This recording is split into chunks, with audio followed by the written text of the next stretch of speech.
This is Rock and Roll English. Real people, real English. Here's your host, Martin Johnston. Hello everyone and welcome to another episode of Rock and Roll English, episode number 81. Woohoo! In today's show, I speak to Dan the Man about how to get inspiration because, everyone needs that. It's never a bad thing, is it? There's lots of rock and roll vocabulary, lots and lots and lots, in fact, all of which is on the website rockandrollenglish.com. I'm not sure if there are technical problems at the moment. There probably are. There's technical problems, but no one said life was easy, did they?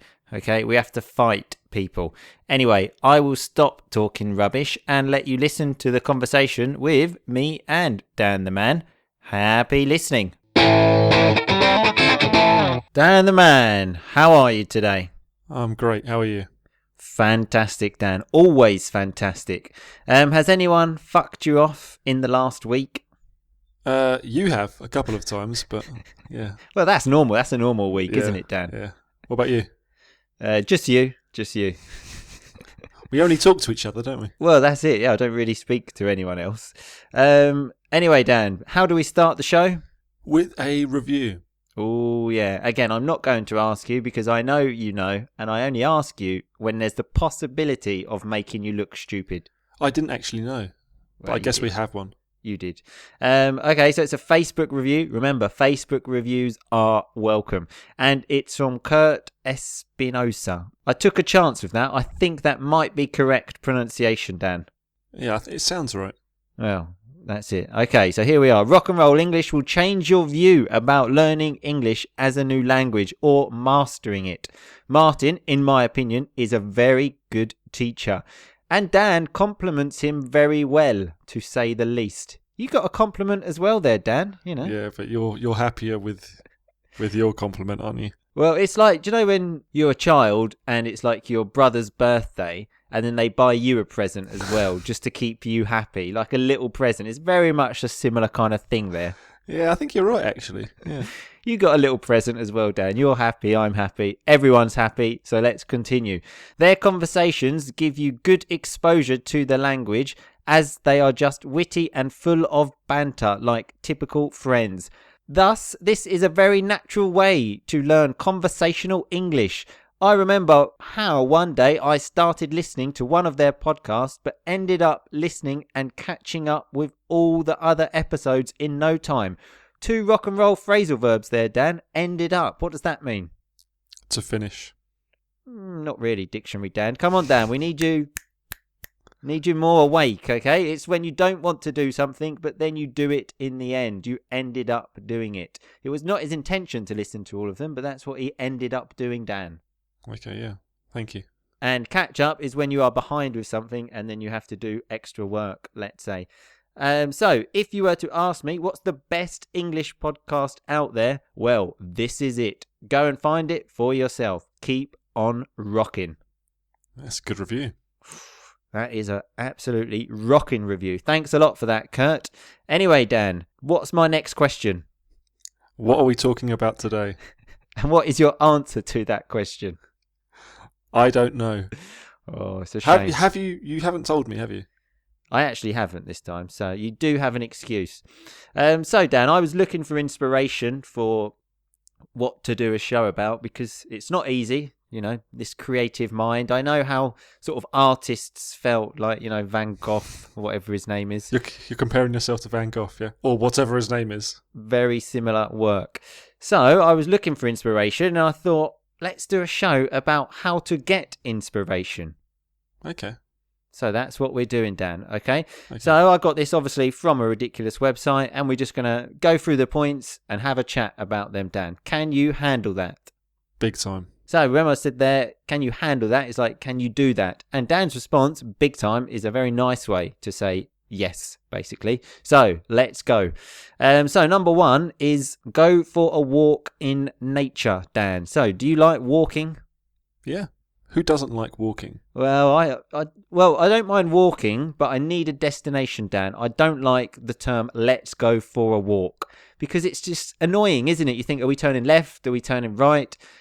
How far do I have to go? Then I have to come home. It's just stress, Dan. So you don't just go for a wander sometimes? Nice word there. Just a wander. It's just a walk without a destination. That is my idea of hell, Dan. Are you serious? It's just really annoys me. You're walking. I think, are we going left or right? Because no one knows where they're going, and it's just a fucking nightmare. You're not good at improvising, though, are you? Well, living that's in it. the moment. Okay, yeah, I'm like an army leader, Dan. Okay, I need things organised. Very similar. And there is no nature in Palermo anyway. I could have a nice walk and breathe in all the fumes from the cars. What about the beach? Well, that's far. So when I say the fumes there, I mean like the smog. Yeah, it's far, Dan. So, you know. Okay, so the next one is to walk your dog or cat in the nature. Well, why would you walk a fucking cat? You took the words out of my mouth, Dan. Okay, so when I say that, I mean he said what I was going to say. Is it even possible to walk a cat? I don't know. It's like those weirdos who have a cat on their shoulders on the bus. You know, just stay away from them. I must say I've never seen anyone with a cat on their shoulder on a bus. You've never seen that? Oh, not on the bus, but just anywhere. They sort of walk around town with cats on their shoulders. It's just weird. Yeah. But walking a dog, what do you think about that, Dan? Did you like walking your dog in the past? Oh, I think it's the greatest experience you can have. I love it, yeah. We have spoken about dogs many times on this show, so I'm going to avoid that, okay? And just if anyone wants an update on the dog under my house, it still makes my life hell, okay? Good. Glad. Thank you for the sympathy.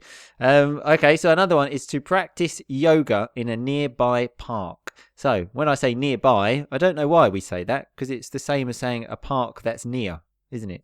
Well, it's easier to say nearby. Yeah, nearby park. Have you ever tried that, Dan? I have, yes. Yeah, how was that? Well, it was a part of a big group here in Toulouse, and afterwards I found out that people had been taking pictures, and I was the only one with my eyes open looking around. So I don't think I was doing it properly. Oh, how much I would love to see those pictures. Yeah. What about you? Yeah, I have actually. I did accurate yoga once a few years ago. This was obviously, you know, when I was single. I thought it would be a good opportunity just to, you know, touch some girls. Touch? Well, because it's accurate yoga, you have to like hold each other. Fucking hell! How did you get chucked out? So when he says chucked out, they mean did they, let's say, remove you? No, even more embarrassing. I wasn't really strong enough to hold the women, so I made a complete fool of myself.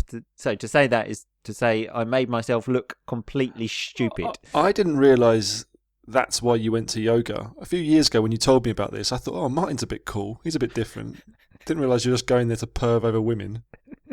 So when he says to perv there, he means to basically look at them in a very strange, horrible way. But that's not really why, okay? Well, I'm just trying to dig myself out of a hole now. Let's move on. Yeah, exactly. Which is a nice term, actually. So when you're saying something and the situation is getting worse and worse, you need to get out of the hole. You need to dig yourself out of the hole.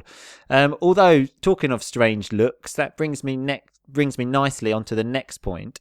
So remember, this is a way to get inspiration, it says. And it says to watch children playing at the park. Oh, that's dangerous, isn't it?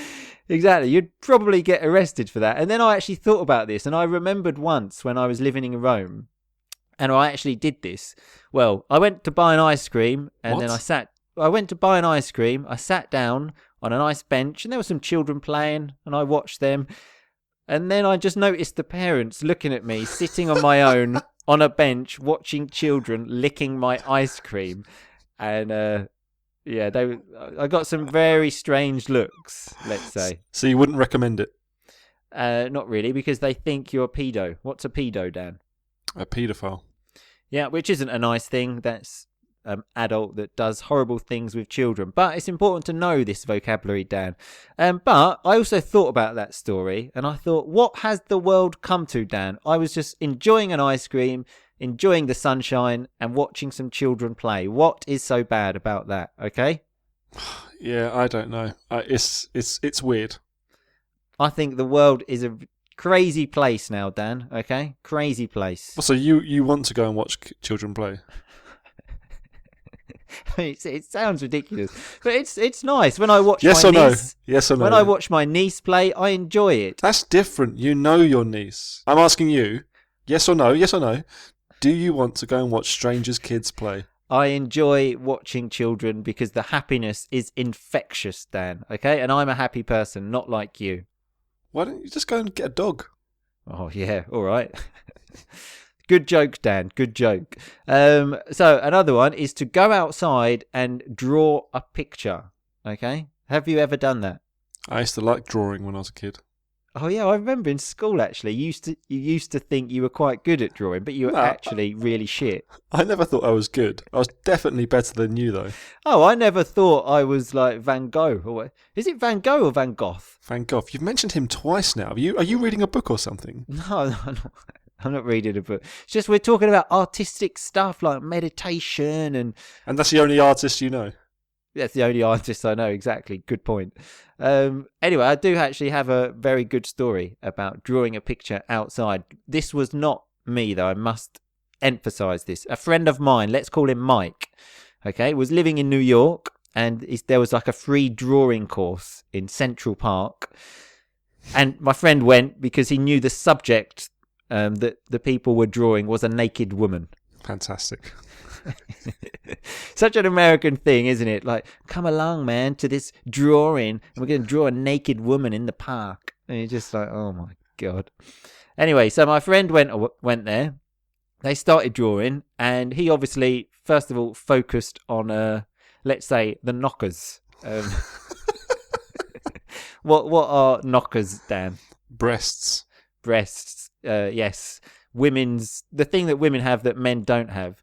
Knockers is a ridiculous term, actually, but I think it's underused. I think it's hilarious. I think you're right.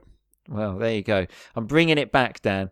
Anyway, so he basically on his page had a pair of knockers, and then the teacher sort of came round to check what everyone was doing and said, "Oh, let's see what Mike's done," and just saw on a piece of paper an incredibly detailed pair of tits, and said, "Oh, yeah. So Mike here is concentrated on the breast region.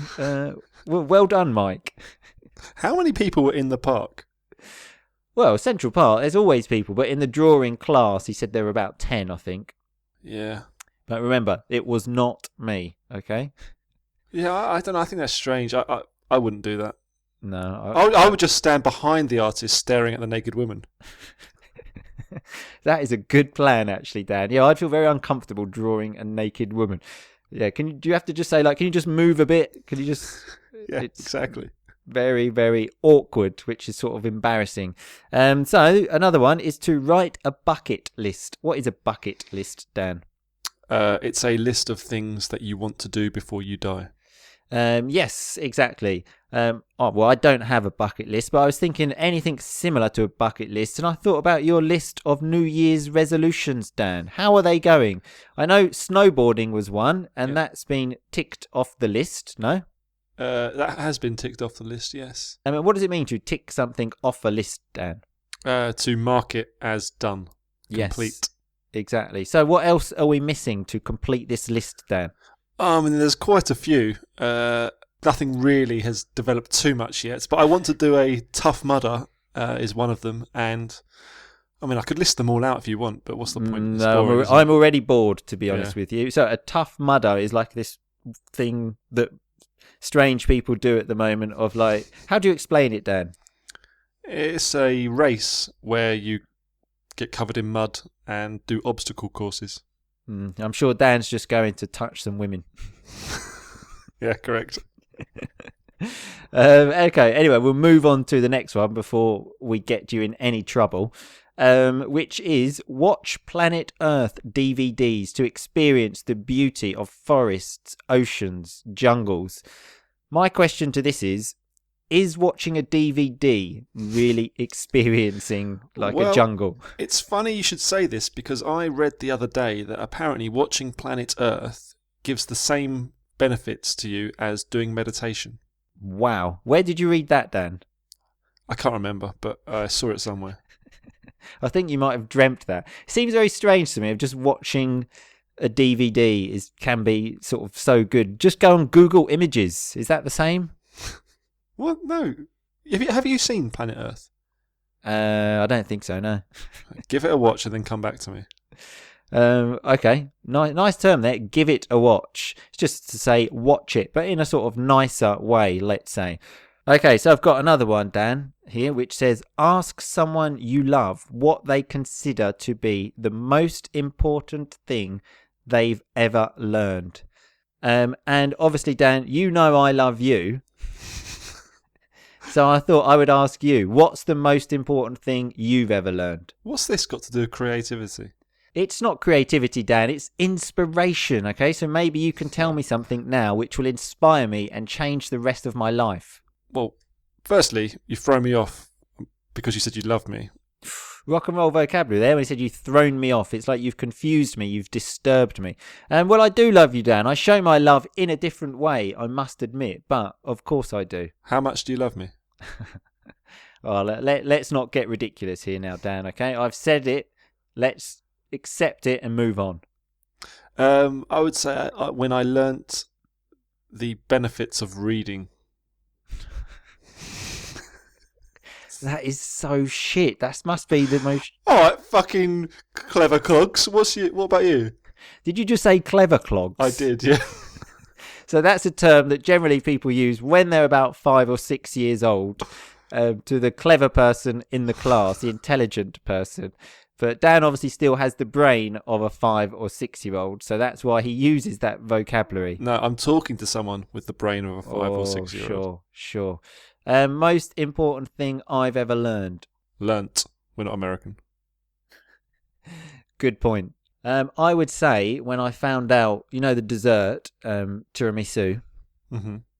it, in Italian means literally pick me up. Tira, is like, let's say, pull, pick, me, su, up. So it means pick me up. How amazing is that, Dan? That's the greatest thing you've ever learnt. I tell you, when I go home and tell people that, they think I'm the most intelligent person in the world. They think I'm a relation of Van Gogh or Van Gogh. Van Gogh, fuck's sake. Yeah, but probably that's the greatest thing I have ever learned, yeah. So another one is to read an autobiography about someone that has lived an amazing life. I thought, remember, do not read Gandhi's autobiography because, as Dan said, he's a boring cunt. I stand by that. So remember, when he says I stand by that, it means I still support that. Have you read any other good autobiographies, Dan? Any good mountain climbers? We know Dan loves a mountain climber. I've read a couple, yeah. I've read Sir Ranulph Fiennes. A really good one is the singer from Red Hot Chili Peppers. His autobiography is incredible. That's Dan's rock and roll side coming out there. I Big like time. It, Dan. Oh, yeah. What about you? Don't let me guess. Let me guess. It's like George Best or Alex Ferguson or Ryan Giggs. Which one is it? Alex Ferguson. There we go. Who was the manager of Manchester United. Autobiographies. I honestly think I've only ever read footballers' autobiographies. I can't remember any other ones. Anyway, Dan. So another one is to submit your resume. It says here for a dream job. What is a resume? It's a CV. It's the letter you give to someone when you want a job. And I immediately know where you're going with this. So, well, I just thought, what is your dream job? Or have you always dreamed of being a freelance human being? I'd say it's the greatest job in the world. Although I'm increasingly working with you now, which is an unbelievably stressful experience. So you've gone from the dream job to the nightmare job. Yeah. You need to find somewhere in the middle. It's a knife edge, yeah. Go back to that shit job, that 9 to 5 job you had working in an office. Maybe that's the part in the middle you need, Dan. Oh, I think I'd rather kill myself. So when I say a 9 to 5 job, that's a common term just to say a normal office job where you work from 9 till 5. So I'm actually going to finish on a sort of a positive note here, Dan. Mm-hmm. And so a way to get inspiration is to reflect on everything you've learned and accomplished, okay? and how you've made a positive difference in the world. Okay, Dan? We have made a positive difference in the world, don't you think? Yeah, I guess so. Well, exactly. We can give ourselves a pat on the back there, Dan. Okay, yeah. So a pat on the back is when you sort of, let's say, hit someone on the back to say well done. Not too hard, though, because otherwise that's not a very good thing. That's abuse. It's abuse as well. We do not condone abuse, okay? What does it mean to condone, Dan? Accept. Accept, exactly. But it is the end of the show, Dan, so that means I do have some advice for you, okay? Okay. Can I have some advice? I'll give some advice to you as well afterwards. Sure. So my advice is, if we're going in the right direction, Dan, all we need to do is keep on walking. Keep on walking. Dan knows that from the TV show that we often talk about called The Office. So there's my advice to you, Dan, okay? Yep, and mine to you is stop looking at kids in parks. Thank you very much for that advice. You're welcome. See you later. See you later.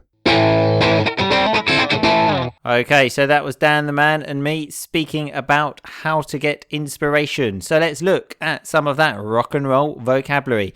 We had ended up, this was on the review actually, we had 2 pieces of rock and roll vocabulary when Kurt said he ended up listening to all the shows. Remember, that's when you do something that was not your intention, but in the end, you do it. You end up doing it. Notice as well, followed by the ing. Oh, yeah. Also, Kurt used to catch up with the show. So when you catch up on something, generally you haven't done it, you are behind, and you need to recuperate, let's say. If you don't go to work for a couple of days, probably you are behind with your work. What do you need to do? You need to catch up. I asked Dan if he could handle speaking about inspiration. So can he manage it? And he responded, big time, which is a funny way to say yes. Remember, funny with friends. Don't always say that. Dan also used the term to go for a wander, which is like a walk without a destination, just a walk. Something that I obviously hate. We had car fumes. So the fumes are the chemicals, let's say, that the cars release. Smog is another word, I suppose. Not a nice thing. When we were speaking about a cat, Dan said, why would you walk a cat? And I said, you took the words out of my mouth. Basically, you said what I was going to say. We had the term chucked out when Dan asked me if I got chucked out. So if you get chucked out, you get thrown out, you get removed. You normally get chucked out from a place, like a nightclub, a bar, stuff like this. Dan also used the term perv. I don't think that's an actual real word, but it's a term we use. If you perv over someone, like he said, you perv over women, it means like you stare at them and you look just in a horrible way, like a pervert, which obviously is not a good thing. But remember, you perv over someone. And when I was talking about all of this rubbish, I said, I'm trying to dig myself out of a hole now. So when you are saying some stupid stuff, you are in a hole, let's say. So then you try and say stuff to get out of the hole. So you are digging yourself out of the hole. Dan also called me a pedo. So if you are a pedo, it's a short way to say paedophile, which obviously is not a nice thing. But it is important to know these things. Many people laugh at me, my friends, when they hear the type of words we speak about on the show. But they are important to know. Bad words are important and often are more used than normal words. So it's important. Speaking of strange, bad, stupid words, we had the word knockers, which, remember, is women's breasts. It's a ridiculous word. It's very funny, though. Again, something that you would only say with your friends, etc. But it's a very stupid and funny way to talk about that area of the body. We had the word awkward when something is like embarrassing, an embarrassing situation. We also had a bucket list, which is the list of things that you want to do before you die. And speaking of the bucket list, Dan's kind of bucket list for the new year, he has ticked off things off the list. So you tick something off a list, you mark it as done. He also said a nice term when He was talking to me about planet Earth, and he said, give it a watch. It's the same as saying watch it, but a more colloquial, nice way to say it. He also said, you've thrown me off. If someone throws you off, they confuse you. And because he said, I threw him off because I told him I love him. Okay? He just cannot accept compliments. That's the problem. He also used the vocabulary of a 5-year-old when he called me clever clogs in a sarcastic way. It's just like a noun to say an intelligent person. But that's generally what you hear 5-year-olds say. Probably soon I will do another podcast with my niece when I go home, and she will probably say that. We had the term again, I stand by that. If you stand by something you said, you have not changed your mind and you maintain your opinion, let's say. We had resume, which is what Americans say for CV, curriculum vitae, I think. My Latin is not so good. We had a pat on the back. A pat on the back. If you give someone a pat on the back, it's a way to say, well done. You don't actually touch them, okay? That's not necessary. And we do not condone abuse. So if you don't condone something, basically you're saying, we are saying this is not okay. And that is what we're saying, people, okay? Abuse is not okay. Remember, we are lovers, not fighters. Anyway, all of that rock and roll vocabulary is on the website, if it's working, rockandrollenglish.com. Go there, have fun, do the quiz, and just keep on rocking, people. Thanks so much for listening to Rock and Roll English. For more great content and to stay up to date, visit rockandrollenglish.com and facebook.com/rockandrollenglish. We'll catch you next time.